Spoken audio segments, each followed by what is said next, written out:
On Thanksgiving, my brother messaged me, "Don't come." He stole the 20-year company I built, convinced our parents I did nothing, and took credit for my innovation. That night, RouteForge launched and an investigative report exposed his fraud. He called me crying. Hey everyone, welcome back to Van's Rock Stories. Family is supposed to be the one place where you never have to fight for credit. But what happens when the person rewriting your story is your own brother? If you've ever been overlooked, betrayed, or watched someone else take credit for your hard work, let me know in the comments. And if you enjoy emotional family stories like this, don't forget to subscribe. Now let me tell you what happened. My name is Evelyn Carter. I'm 46 years old, and until recently, I believed two things could never be taken away from me: my family and the company I spent over 20 years building. I ended up losing both. The message arrived a little after 8 on Thanksgiving morning. I was in my kitchen packing up a pumpkin pie to bring to my parents' house, just like I had every Thanksgiving for years. My phone buzzed, and I smiled, expecting Mason to text me about forgetting something at the grocery store. Instead, I read, "Don't come today. It'll be better." I frowned and texted back, "Is this a joke?" A minute later, another message appeared. "Mom and Dad agree. Please respect their decision." I called my mom. Voicemail. I called Dad. No answer. Then I called Mason. He declined the call almost immediately. I stood there staring at my phone. The pie was still on the counter.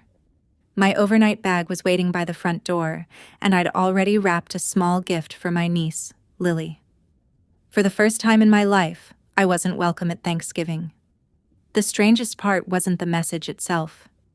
It was that somewhere, deep down, I wasn't completely shocked. A few years earlier, I would have driven straight to my parents' house demanding answers. That morning, I already knew it wouldn't matter.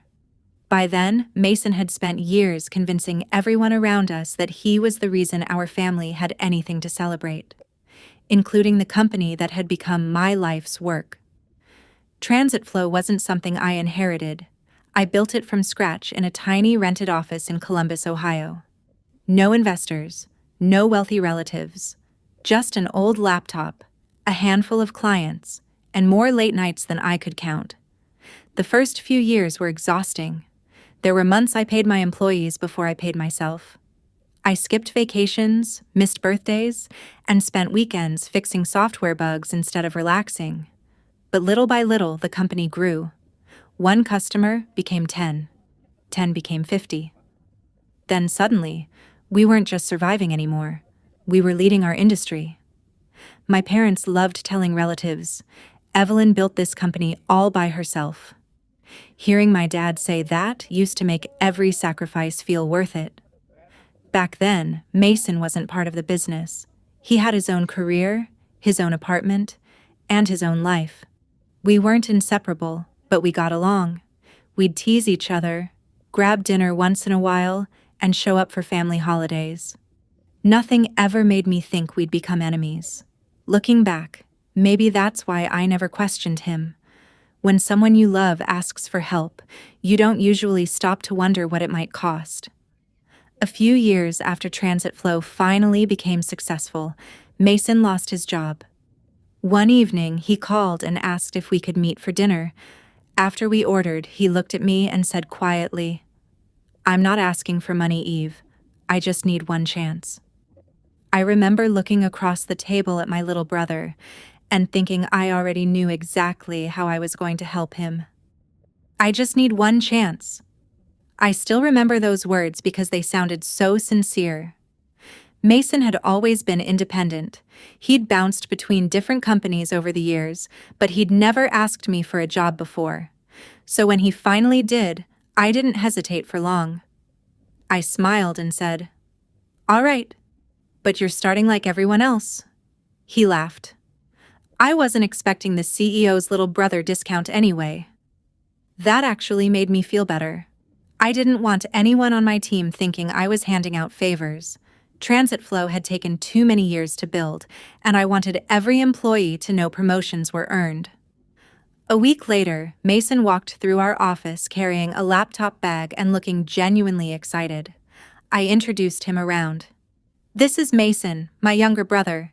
He's joining the operations team." Everyone welcomed him without hesitation. One of my project managers even joked, "So now we finally get to find out who's the smarter sibling." Mason pointed at me. "Oh, that's definitely her." People laughed. It was easy, comfortable, exactly what I'd hoped for. For the first few months, I barely had to check on him. He showed up early. He stayed late when projects piled up. He asked questions instead of pretending to know everything. Whenever someone explained a process, he'd take notes instead of interrupting. One afternoon, I walked past his desk and saw him helping a customer solve an issue that technically wasn't even his responsibility. The customer later emailed me saying how patient and professional Mason had been. I forwarded the email to him with one line. "Nice work," he replied almost immediately. "Trying to keep up with my big sister." Little moments like that made me proud. At home, things felt lighter too. During Sunday dinners, Mom loved asking about the office. "So, how's my dream team doing?" Dad would grin. "I always knew you two would end up working together." Mason would shrug. "I'm mostly trying not to mess up." I'd laugh and say, "He's doing just fine." It felt good hearing my parents talk about us like partners instead of competitors. Looking back, those dinners became one of my favorite parts of the week. We didn't spend the whole evening talking about work. Dad would complain about football. Mom always worried she'd cooked too much food. Lily would run through the house carrying whatever craft project she'd made that week. Everything felt normal. At the office, Mason slowly earned people's trust. Not because he was my brother, because he worked for it. One of my senior developers stopped by my office one afternoon. "I like him," she said. "He's easy to work with." "I know," I answered. "I'm glad he's settling in." She smiled. "You made a good hire." Hearing that meant more than she probably realized. For the first time, I honestly believed hiring family had been the right decision. As the months passed, I started giving Mason slightly bigger responsibilities. Nothing major. He'd coordinate meetings, review client feedback, sit in on planning sessions so he could understand how different departments work together. Whenever he wasn't sure about something, he'd knock on my office door. "You got 5 minutes?" Usually, it turned into 20. We'd sketch ideas on the whiteboard, argue about small details, then leave laughing because we'd somehow made a simple conversation far more complicated than it needed to be.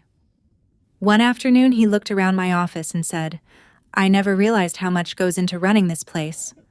I smiled. "Most people don't." He nodded thoughtfully. "I guess everyone only sees the finished product." That comment stuck with me. Not because it sounded strange, because it sounded honest. Summer arrived, and my parents rented the same lake house we'd visited almost every year. It had become a family tradition. No business, no meetings, no laptops if we could help it. At least, that was the plan. The first couple of days were exactly what I needed. We grilled burgers, played cards after dinner, watched Lily chase ducks along the shoreline while Mom kept telling her not to get too close to the water. One evening, after everyone else had gone inside, Mason and I stayed out on the deck watching the sun disappear over the lake. He leaned back in his chair. "You know," he said, "working with you has completely changed how I see TransitFlow." I smiled. "Hopefully in a good way." "It is." He paused for a second before continuing. "I've been thinking, if I'm really going to help this company grow, I probably need a better understanding of the long-term strategy." I looked at him. "What do you mean?" "The product roadmap, investor plans, market research, basically, the bigger picture." He gave me an awkward smile. "I don't want to just handle the small stuff forever." I thought about his request for a couple of days before giving him an answer. It wasn't unusual for senior employees to have access to long-term planning documents. Mason had proven himself over the past year, and honestly, I wanted him to grow. So one morning, I invited him into my office. "I'll give you access," I said, turning my monitor toward him.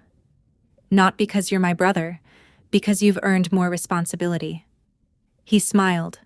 "I won't let you down." "I know." At least, I believed I did. Over the next few months, our conversations became different. Instead of asking about daily operations, Mason wanted to understand why we made certain decisions. Why are we targeting regional carriers before national ones? Why are we delaying that software update? How did you convince investors to stay during the slow years? I actually enjoyed those discussions. No one had ever been that curious about the business I'd spent 2 decades building. Sometimes we'd stay in the conference room long after everyone else had gone home, sketching ideas across a whiteboard. Every now and then, he'd challenge one of my decisions. "I think we should simplify the customer dashboard." I'd shake my head. "Not yet. Our biggest clients use those advanced tools." He'd nod, ask another question, and we'd move on. It felt like healthy collaboration. As TransitFlow kept growing, I couldn't be everywhere. I started asking Mason to represent the company in smaller client meetings whenever my schedule filled up. Before each meeting, we'd spend 20 or 30 minutes preparing. I'd explain the strategy, possible concerns, and what I wanted to accomplish. He'd take notes the entire time. Then he'd walk into the meeting and do well enough that clients often emailed afterward saying how much they enjoyed working with him. That made my job easier. It also made me proud. One afternoon, our leadership team gathered to discuss a new routing feature we'd been developing. I'd spent weeks working through the proposal with engineering. When everyone settled into their seats, I opened my notebook, expecting to lead the discussion. Before I could start, Mason spoke first. "I've been thinking about how we can reduce delivery delays by reorganizing route priorities." The room went quiet. Then he began explaining the exact framework I'd walked him through 2 nights earlier. Same structure, same examples. Even one of the phrases I always used. Nobody interrupted him. When he finished, one of the department heads smiled. "I really like that direction." Mason glanced toward me. For a second, I expected him to say, "Evelyn came up with it." Instead, he simply said, "I think it'll make a big difference." The meeting continued. I told myself it wasn't worth making an issue out of. Maybe he'd just gotten carried away. When everyone left, I caught up with him in the hallway. "Hey," I said casually. "Next time, just mention we worked on that together." He looked genuinely surprised. "Oh, I'm sorry. I wasn't trying to take credit." "I know," I replied. "I just don't want people getting the wrong idea." He nodded immediately. "Fair enough, that won't happen again." The conversation lasted less than a minute. By the time I drove home, I'd already convinced myself it was nothing more than an awkward misunderstanding. At Sunday dinner that week, Mom couldn't stop talking about the company. "I heard Mason gave an amazing presentation." Dad smiled proudly. "He's really finding his place over there." I waited for one of them to mention the project itself, or maybe ask how things were going from my side. Instead, Mom looked at Mason and said, "We're so proud of everything you're doing." Mason smiled, thanked her, and changed the subject. It wasn't a big moment, just noticeable. Over the next few weeks, little moments like that started happening more often. At work, people occasionally congratulated Mason after meetings I'd prepared. At family dinners, my parents asked him about new clients before asking me. None of it felt intentional. None of it seemed serious enough to argue over. So I kept telling myself the same thing. Don't overthink it. He's your brother. One afternoon, I stepped out of a budget review meeting to grab another coffee. As I walked back toward the conference room, one of my senior managers caught up with me. She lowered her voice before speaking. "Evelyn, can I ask you something?" "Sure." She hesitated for a moment. "I've been hearing people say Mason's making most of the big strategic decisions now." She studied my face carefully. Is that actually how things work? I smiled at my manager and shook my head. No. Major decisions still come through me. She looked relieved. That's what I thought. Then she hesitated. I only asked because people have been saying otherwise. That conversation stayed with me longer than I expected. Not because I thought Mason was deliberately doing anything wrong, because I couldn't figure out where people were getting that impression. Over the next few weeks, I started paying a little more attention during meetings. Whenever a client asked about future plans, Mason answered confidently. Sometimes he'd glance at me first. Sometimes he wouldn't. His answers were usually accurate because we'd already discussed everything beforehand. Still, I noticed something changing. Clients were beginning to associate those ideas with the person presenting them instead of the person who created them. It wasn't intentional.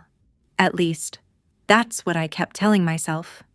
One afternoon, we hosted a presentation for a group of potential investors. I had prepared every slide myself: market projections, expansion strategy, new software features. Mason offered to handle the presentation while I focused on answering technical questions afterward. It sounded reasonable. The presentation went well. Really well. When it ended, one of the investors walked over and shook Mason's hand. "You've built something impressive." Mason smiled. "Thank you. We've worked hard." That single word, "we," should have made me feel included. Instead, I noticed he never looked in my direction. The investor turned to me a second later. "You must be proud of your brother." I forced a smile. "I am." It wasn't a lie. I was proud. I just wasn't sure why I suddenly felt invisible. Back at the office, more invitations started arriving with Mason's name on them. Panel discussions, networking breakfasts, local business interviews. Sometimes organizers specifically requested him. "He's become the face people recognize," our marketing director said casually. I nodded. If that's helping the company, let him do it. And I meant it. TransitFlow mattered more than my ego. At least, that's what I believed then. Even inside the office, little moments kept piling up. Someone congratulated Mason for landing a client I'd personally negotiated for months. Another employee thanked him for a software feature my engineering team and I had spent nearly a year designing.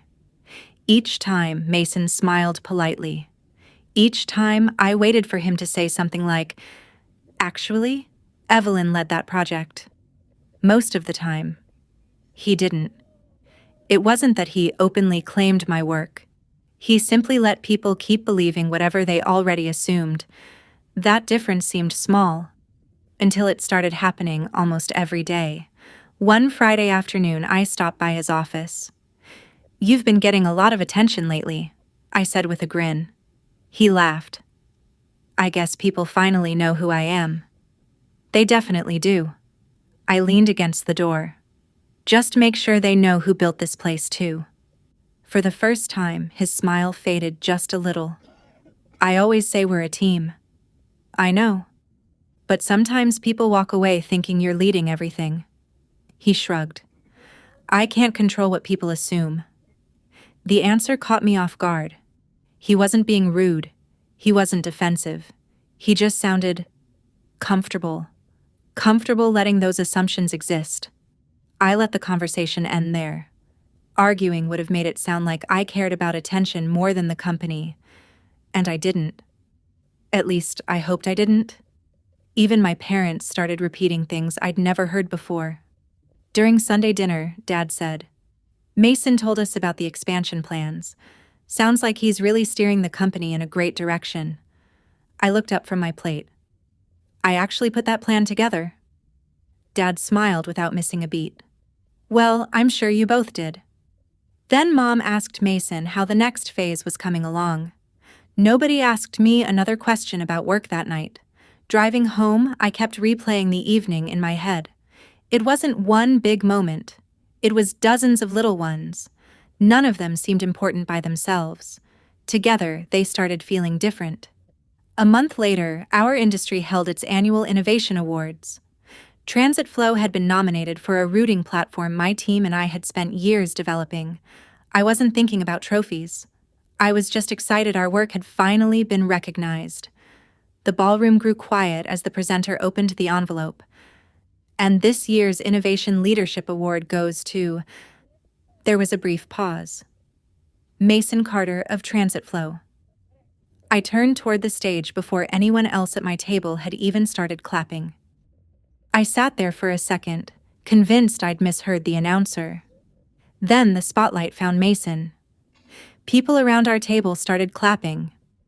One of our clients leaned toward me with a smile. "You must be incredibly proud." I smiled back automatically. "I am." It was the only answer I could manage. Mason walked onto the stage, shook hands with the presenter, and accepted the trophy. Behind him, a large screen displayed highlights of the routing platform that had won the award. I recognized every milestone, every phase, every feature. I'd spent years working alongside my engineers to build that platform. I'd sat through endless design reviews, late-night testing sessions, and product launches that almost didn't happen. Watching someone else receive the industry's highest recognition for it felt surreal. Then Mason stepped up to the microphone. "I want to thank everyone at TransitFlow," he began. "Our team has worked incredibly hard to bring this vision to life." I waited. Surely he'd mention the people who actually led the project. He thanked investors, department leaders, employees, even our parents, saying they'd always encouraged him to think big. My name never came up. Not once. The applause filled the ballroom. I clapped too, mostly because I didn't trust myself not to react if I stopped. Several people came over after the ceremony. One executive shook Mason's hand. "That was an incredible achievement." Another said, "You should be proud. You've changed this industry." I stood only a few feet away. Most of them smiled politely at me before turning right back to him. The drive back to the hotel was quiet. Mason rode with me because our rooms were in the same place. He set the trophy carefully on the back seat before fastening his seatbelt. Neither of us spoke for several minutes. Finally, I broke the silence. "Can I ask you something?" "Sure." "Why didn't you mention me?" He looked confused. "What do you mean?" "The award. The speech. The project. You know I led that platform from the beginning." He rested one arm against the window. "I thanked the whole team." "You thanked everyone except the person who actually built it." He sighed. "Evelyn, that's not fair." I tightened my grip on the steering wheel. "Then explain it to me." He was quiet for a moment. Then he said something I'll never forget. "It's just public perception." I glanced at him. "What does that mean?" "People see me as the face of the company now." He shrugged as if we were discussing the weather. "I can't stand on every stage correcting every assumption people make."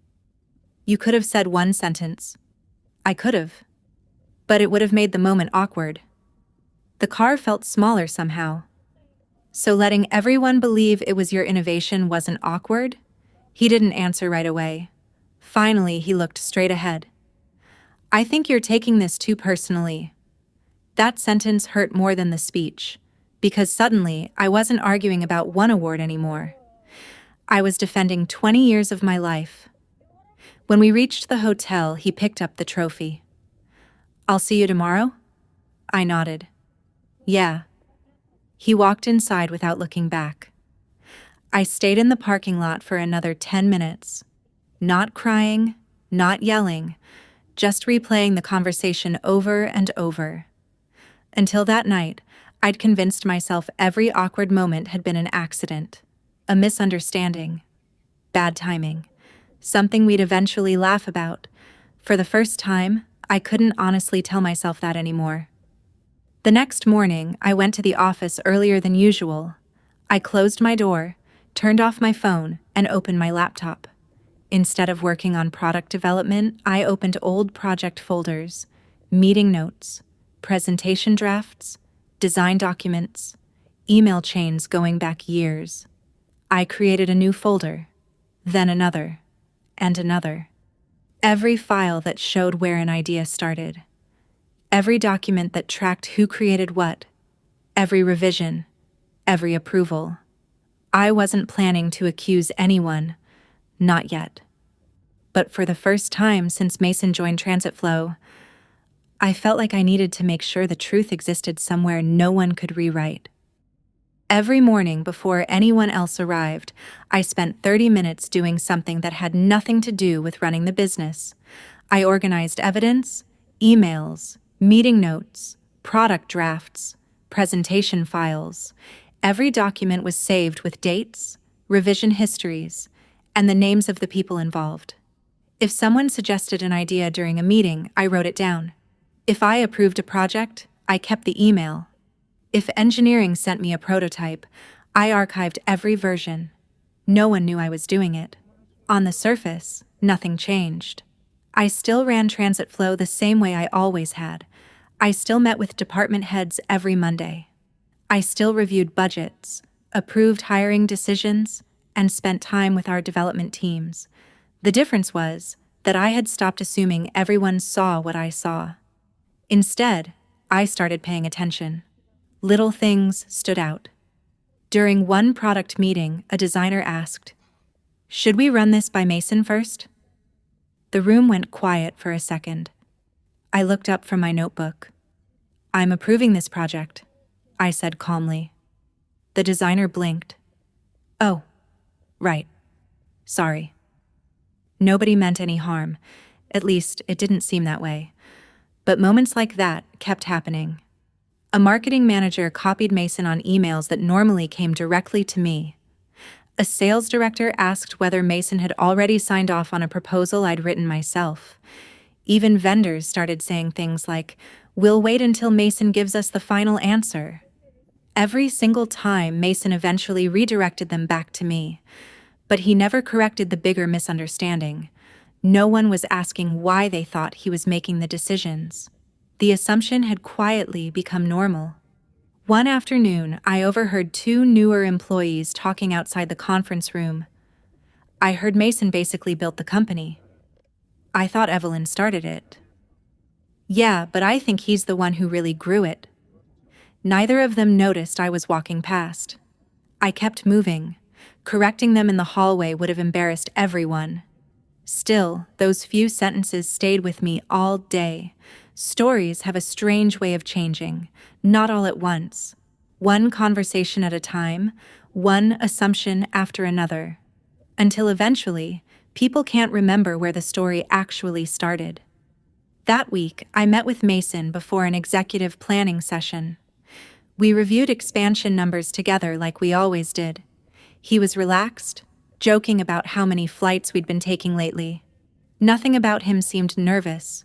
Nothing suggested he thought anything was wrong, which made everything even harder to understand. Was he doing this on purpose? Or had everyone simply started handing him credit without either of us noticing? I honestly didn't know anymore. A few days later, one of our senior engineers stopped by my office. "I wanted to ask you something." "Sure." He closed the door behind him. "I've noticed people are starting to treat Mason like he's the final decision maker." I nodded slowly. "I've noticed too." He looked uncomfortable. "I just wanted to make sure I wasn't reading the room wrong." I appreciated his honesty more than he probably realized. At least I wasn't imagining it. The culture inside my own company was shifting. Not because of a policy, not because of an announcement, just because enough people believed the same story.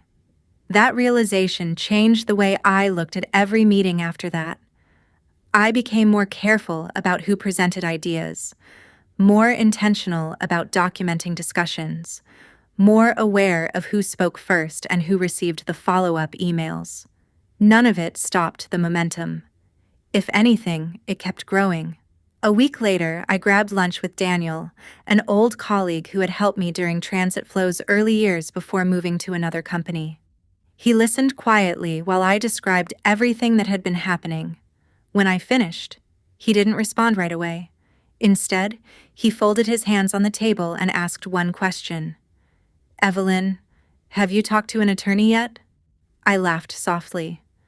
"You really think it's that serious?" He didn't smile back. "I think you're waiting for someone else to admit what's happening." He held my gaze for a moment.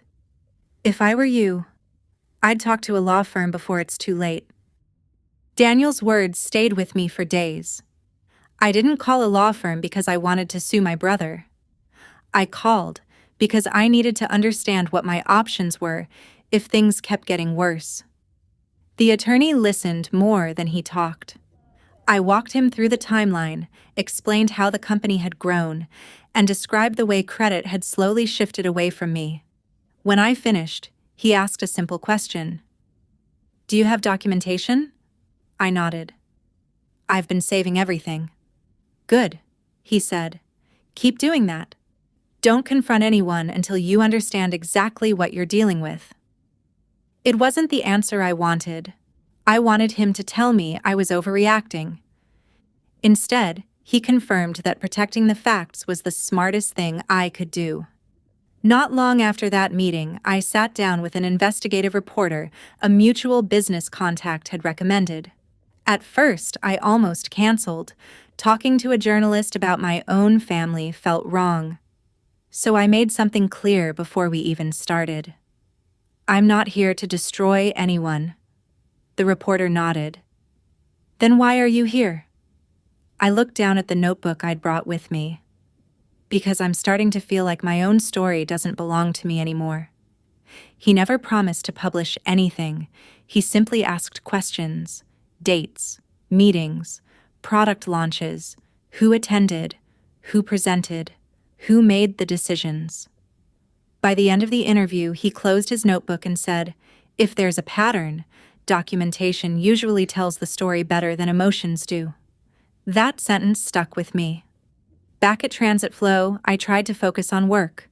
Customers still needed us. Employees still depended on the company. I wasn't interested in creating drama inside the office, but outside the office, family dinners had become exhausting. One Sunday evening, Mom asked, "So what's next for TransitFlow?" Before I could answer, Mason leaned back in his chair. "We're expanding into 2 new regional markets." Dad smiled. "That's ambitious." Mason nodded. "We've been planning it for a while." I waited for him to look at me, to include me. He didn't.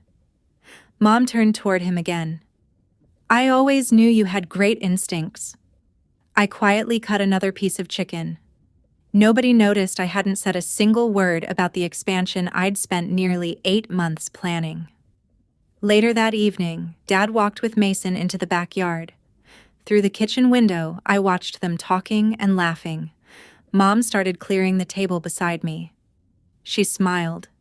"It's nice seeing your brother carry so much responsibility." I looked at her.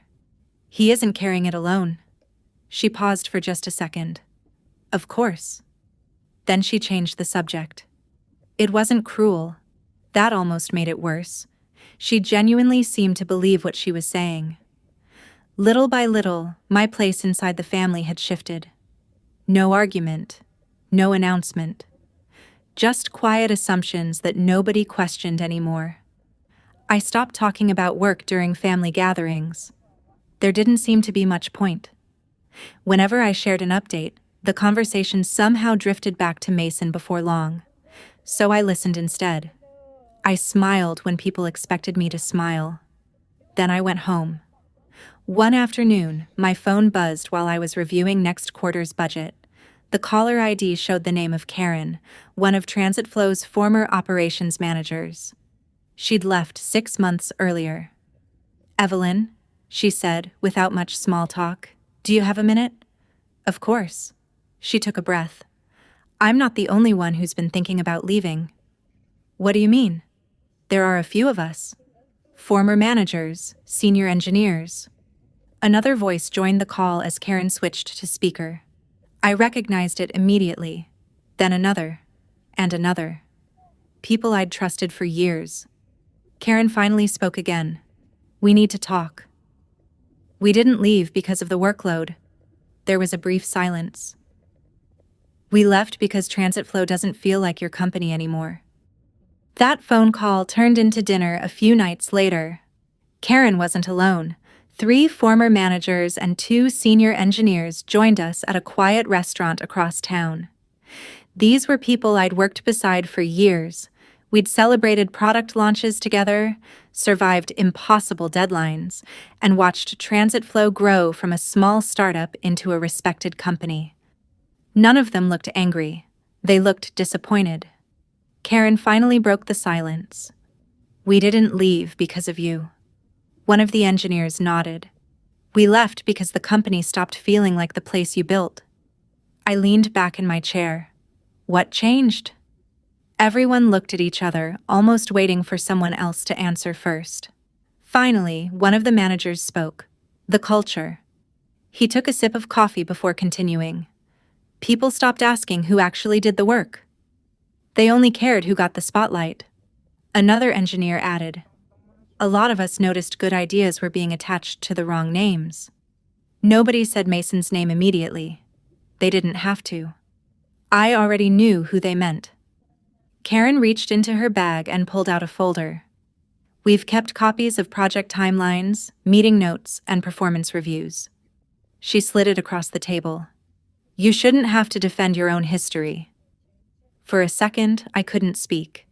Not because of the documents, because these people had quietly protected the truth without me ever asking.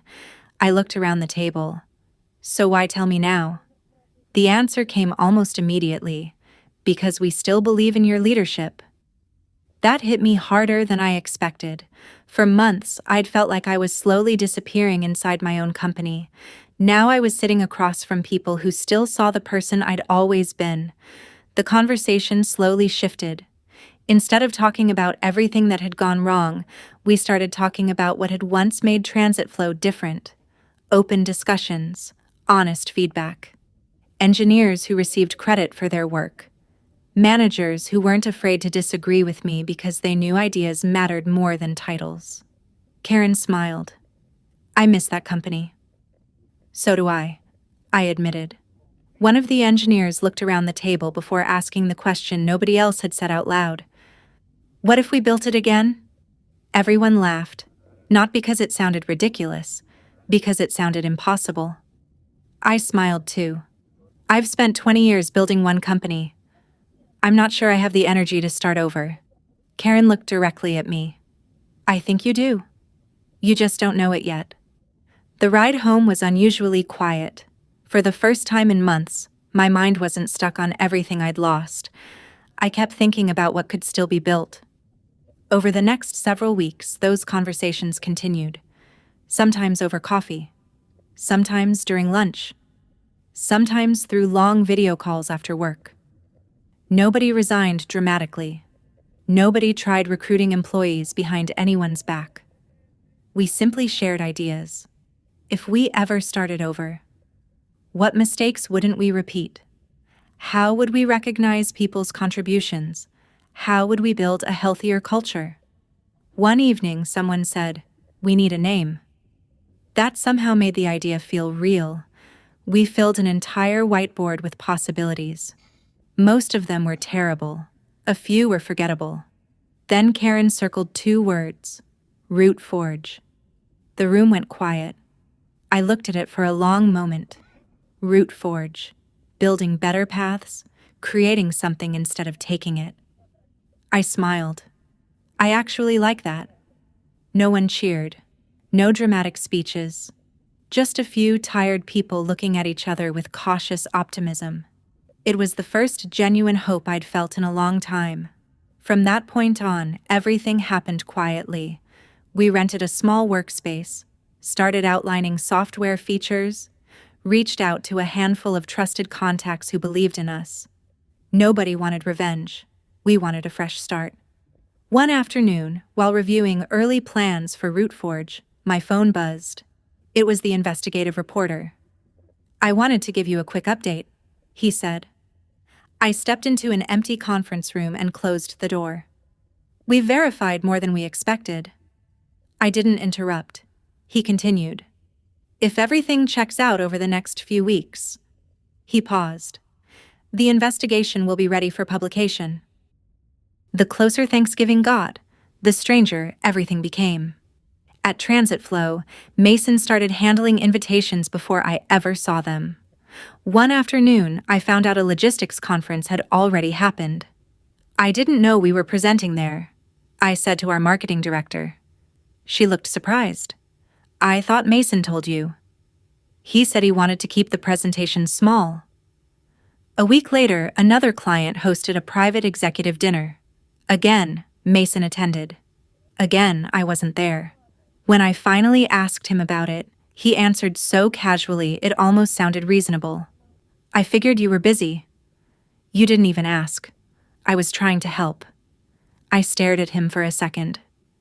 You don't get to decide which meetings I should attend. He sighed. Evelyn, not everything is personal. Maybe not. But somehow I kept being the one left out. Outside the office, things weren't much better. My parents began calling Mason first whenever they wanted to talk about the company. Family conversations revolved around his travel schedule, his interviews, and his plans. Sometimes I'd speak, only to have the conversation drift back toward him a minute later. It wasn't loud. It wasn't obvious. It was simply constant. One evening, Mom called while I was reviewing RouteForge's first investor presentation. I wanted to ask what you're bringing for Thanksgiving. I smiled. I was thinking pumpkin pie. Perfect. For a moment, everything felt normal. Then she added, Mason is organizing most of the day this year. I didn't think much of it. He likes planning things. So do you. She laughed softly. You've always let him take charge. That sentence lingered long after we hung up, because it wasn't true. I hadn't always stepped aside. I'd slowly been pushed there. Meanwhile, RouteForge was quietly coming to life. Our prototype was working. We'd secured our first investors. Nothing flashy. Just enough to give us a real chance. Watching our small team work together reminded me of TransitFlow's earliest days. People challenged ideas without worrying about titles. Engineers proudly demonstrated features they'd created themselves. Every contribution was documented. Every success belonged to the people who earned it. One afternoon, Karen smiled and said, This feels familiar. It feels honest, I replied. For the first time in years, I believed I could build something without constantly looking over my shoulder. Even so, one question refused to leave my mind. Would the investigation actually be published? The reporter stayed careful every time we spoke. We're almost finished. We're verifying one more source. We have to get everything right. Almost. Almost. Almost. It felt like living with my breath held. 3 days before Thanksgiving, my phone buzzed while I was leaving the office. It was a text from Mason. Don't make any business announcements this week. I frowned. Why? His reply came a minute later. It's Thanksgiving. Let's keep the attention on family. I looked at the screen for a long time. He didn't know about RouteForge. At least, I didn't think he did. So why did that message feel less like a request and more like a warning? Thanksgiving morning finally arrived. I woke up earlier than usual, made coffee, and tried to focus on anything except my phone. RouteForge's investors were waiting for confirmation. The reporter had promised a call if the article was cleared. Neither had happened yet. Around noon, my phone lit up with a new message. It was from Mason. Just 2 words. Don't come. No explanation. No apology. Nothing else. I read it 3 times before realizing what it actually meant. He wasn't asking me to skip dinner. He was telling me there was no place for me in the family gathering at all. I set the phone on the kitchen counter and stared out the window. Within the next few hours, RouteForge was scheduled to introduce itself to investors. And somewhere else, a reporter was preparing to tell the story I'd spent years trying to protect. I had no idea which one would happen first. I didn't answer Mason's message. There was nothing left to say. Instead, I opened my laptop and joined the video call with our investors. Karen was already there. "So," she said with a nervous smile, "are we really doing this?" I looked around at the small group on my screen. Every person there had chosen to be part of this. Not because they hated TransitFlow, because they believed we could build something better. I smiled. "Yeah. Let's do it." The presentation wasn't flashy. We talked about transparency, about giving engineers credit for their work, about documenting decisions so no one's contribution could quietly disappear. One investor interrupted halfway through. "You're talking about company culture more than software." I nodded, because software can always be improved. Culture is harder to rebuild once it's broken. Nobody argued. By the end of the meeting, our first funding commitment was confirmed, not enough to make headlines, but enough to officially launch RouteForge Solutions. Karen muted her microphone and wiped away a tear. "We actually have another company." I laughed for the first time in weeks. "We do." The celebration lasted about 5 minutes. Then my phone buzzed. It was the reporter. "It's live." I thanked him before opening the article. For a second, I couldn't bring myself to read it. When I finally did, I realized it wasn't written like an attack. It was a timeline. Documents, emails, meeting records, archived presentations, internal communications. Everything I'd spent months organizing was supported by interviews and independent verification. The article showed how product ideas had gradually been presented under Mason's name. It described how internal recognition shifted over the years. Several former employees explained that people had quietly stopped correcting those misunderstandings until they eventually became accepted as fact. Karen read over my shoulder. They actually got it right. A few minutes later, my phone exploded with notifications. Messages from former coworkers, old clients, people I hadn't spoken to in years. Some apologized for believing the wrong version of events. Others simply wrote, "I had no idea." Throughout the afternoon, more former employees spoke publicly. None of them sounded angry. They simply shared what they'd personally witnessed. One engineer wrote that every major routing breakthrough he'd worked on had been directed by me. A former department head described meetings where my ideas had later been presented without my name attached. The pattern people once dismissed as coincidence suddenly became impossible to ignore. News outlets started picking up the story. TransitFlow released a short statement saying they were reviewing the claims. Several hours later, Mason published his own response. I read every word. He admitted that recognition inside the company had not always reflected the contributions of every team member. He said public perception had evolved naturally over time. He apologized for any misunderstandings. But he stopped there. He never admitted actively allowing those misunderstandings to continue. He never acknowledged how much damage they had caused. It still felt like he was apologizing for the outcome, not the choices that led there. Oddly enough, I wasn't angry anymore. Mostly, I felt relieved.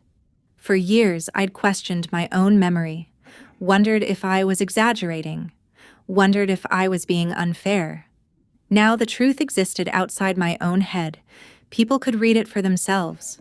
That Thanksgiving dinner I never attended still happened without me, but for the first time in a long time, I didn't feel erased. A few days passed. RouteForge kept moving forward. Our small team focused on hiring, product planning, and meeting new clients instead of watching the headlines. One quiet evening, I was finishing paperwork when my phone started ringing. I glanced at the screen. My hands froze over the keyboard. The caller ID showed one name: Mason. I stared at my phone until it stopped ringing. A few seconds later, it rang again. This time, I answered. Neither of us spoke right away. Then I heard Mason take a shaky breath. "I don't know how to start this. You could start with the truth."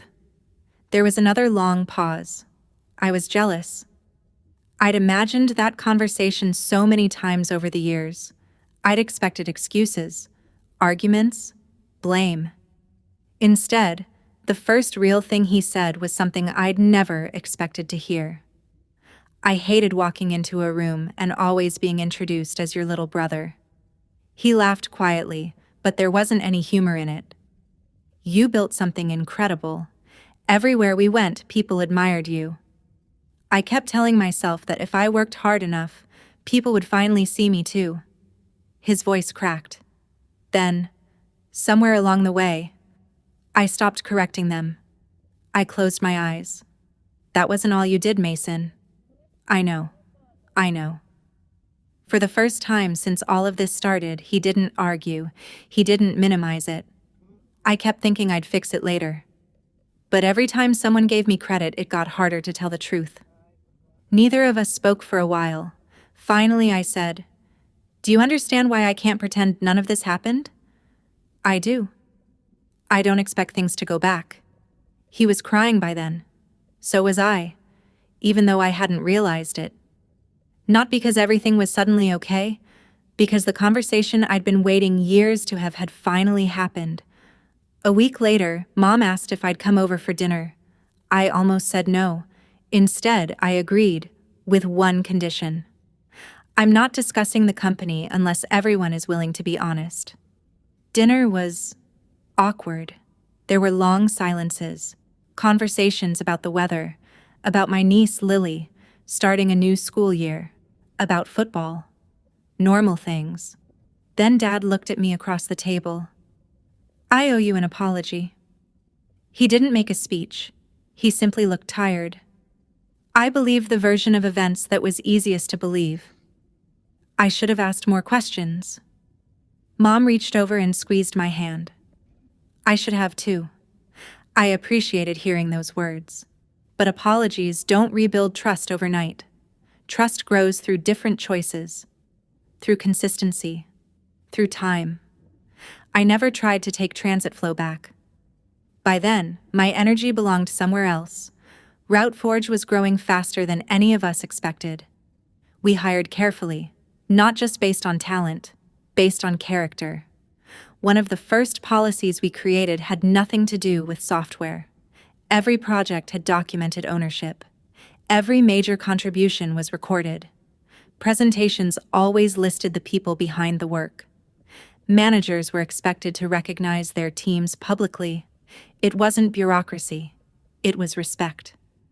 Every time someone asked why we were so careful about giving credit, I'd smile and say, "Because people remember who stood beside them and who stood in front of them." About a year later, I invited Mason over for dinner. Just him. No parents, no reporters, no lawyers. He brought dessert. I cooked pasta. The conversation wasn't perfect. There were awkward pauses, a few subjects we both avoided. But before he left, he stopped at the front door. "Thank you for inviting me." I nodded. "Thank you for coming." That was enough. We didn't become best friends again. Maybe we never will. Some things leave permanent marks. You learn to live with them instead of pretending they disappeared. Today, RouteForge has become the company I once hoped TransitFlow would always be. Not because it's bigger, not because it's more successful, because people know their work matters. And they know it won't quietly become someone else's story. If there's one thing this experience taught me, it's that small compromises have a way of growing into life-changing consequences when nobody challenges them. Protect your work, give people the credit they've earned, and don't ignore the quiet moments that make you question your own place. Those moments often matter more than the loud ones. If this story resonated with you, or you've ever felt overlooked despite everything you gave, I'd love to hear your experience in the comments. If you enjoyed this story, don't forget to like and subscribe to Van's Rock Stories for more real-life inspired family drama and personal stories. Until next time, take care of yourself, and thanks for spending your time with me.